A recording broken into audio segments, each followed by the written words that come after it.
ఇచ్చినటువంటి అనంత శ్రేణిని నేను ఈక్వల్ టు ఎక్స్ అని అనుకుంటున్నాను. ఇక్కడ అనంత శ్రేణిని గమనించినట్లయితే అనంత శ్రేణిలోని ప్రతి హారంలో గ్యాప్ అనేది అంటే భేదం అనేది 3గా ఉంది కాబట్టి నేను ఇరువైపులా 3తో గుణిస్తున్నాను. ఇప్పుడు గుణించిన తర్వాత ఈ విధంగా 3/2 × 5, 3/5 × 8, 3/8 × 11 and so on up to infinity equal to 3x, 3 × x 3x కాబట్టి అలా రాయవచ్చు.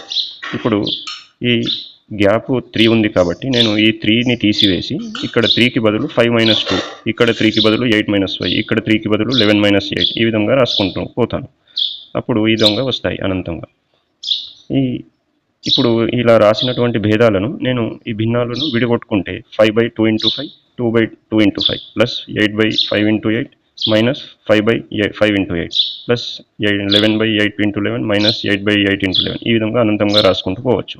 ఇప్పుడు గమనించినట్లయితే మనకు ఇక్కడ లవహారాల్లో ఏదో ఒక టర్మ్ కామన్గా ఉంటుంది కాబట్టి వాటిని క్యాన్సలేషన్ చేసిన తర్వాత ఇక్కడ 5 క్యాన్సలేషన్ అయితే 1/2, ఇక్కడ 2 క్యాన్సలేషన్ అవుతే 1/5, ఇక్కడ 1/5, ఇక్కడ -1/8, నెక్స్ట్ 11 పోతే +1/8 అట్లా వస్తాయి. ఇక్కడ అనంతంగా ఒక 1/2 తప్ప మిగిలినవన్నీ కూడా ఒకసారి మైనస్, ఒకసారి ప్లస్, ఒకసారి మైనస్, ఒకసారి ప్లస్ ఇలా ఉన్నాయి కాబట్టి వాటిని అనంతంగా మనం క్యాన్సలేషన్ చేసుకుంటూ వెళ్తే ఒక 1/2 మాత్రం మిగిలిపోతుంది.